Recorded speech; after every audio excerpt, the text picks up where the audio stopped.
Now at 7, an inmate is dead after escaping a local hospital with a deputy's gun. What law enforcement says happened and how that deputy is doing. Plus, all southbound lanes of I-75 were shut down in parts of Dayton because of pothole problems. The new plan state officials hashed out to improve I-75 one pothole at a time. From WDTN, the station that's working for you, this is 2 News Today. Good morning and welcome to 2 News Today on this Saturday. I'm Allison Gens along with Storm Team 2 meteorologist Melissa Barrington, and we've been talking about it. It's warmer out, but it's just been so gloomy and dreary. Yeah, it just kind of depends on how you look at it. Do you like the warmer stuff or do you want the sunshine? It really just depends on your perspective. I'm just already thinking spring, which is way too soon, I know, because it's only January. But unfortunately, during January and the first part of February, this is pretty typical to get like 10 days plus of cloudy skies. This is not unusual for this time of the year, but it's tough. Yes. So it's definitely tough. I'm right there with you for those of you that want that sunshine.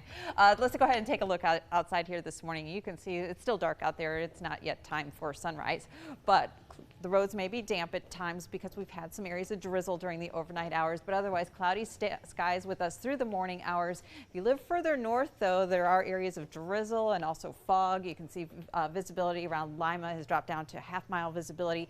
Dense fog advisory for those northern tier counties, Mercer, Auglaize, and Hardin County, so watch out for varying visibility. Satellite and radar together here showing that we do have those clouds coming up from the south. The rain also coming up from the south later today due to this area of low pressure that's coming out of Louisiana. We'll see scattered showers this afternoon. The rain, though, becomes more numerous and widespread during the evening and overnight hours, and then tomorrow may actually drop down and switch over to a wintry mix as temperatures cool off. Right now sitting at 40 degrees, Dayton, Beaver Creek, Moraine, Miamisburg. Later today, we're only expecting a high of 45. Thanks, Melissa. New this morning, a car leads police on a chase and results in a downed power line. The chase lasted around 14 minutes, starting just before 3 a.m. It ended on the corner of Salem and Delaware Avenues in Dayton when the car hit a pole. 3 people were taken into custody and a medic was called for one of the people in the vehicle. Now we're working to learn about the cause of the chase and the condition of anyone that may have been injured. Police say an inmate shot himself after violently attacking a sheriff's deputy and escaping a local hospital. Dayton police say officers found the suspect within minutes. Our crew was first on the scene yesterday afternoon. 2 News reporter Aaliyah Seabrooks has more about what happened. There are homes, a medical center, and a school within a few hundred feet from where this all happened. Police say the man who stole that gun shot himself here in the home behind me.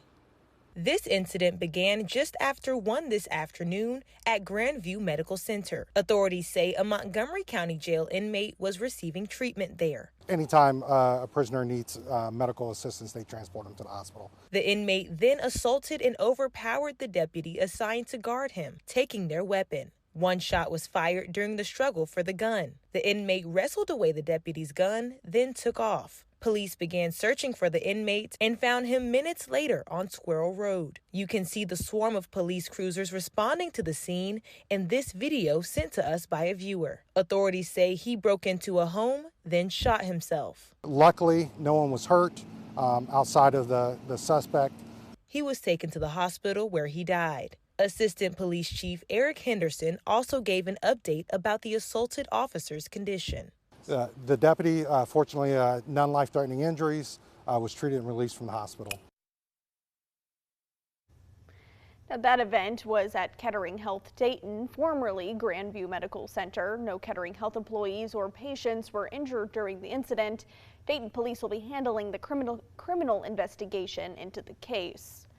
New overnight, 4 people were arrested in Middletown. The arrest came in connection to a shooting that happened Tuesday near the intersection of Lefferson and Brielle Road. Now, according to Middletown police, officers found a boy suffering from a gunshot wound, claiming he had been robbed and shot.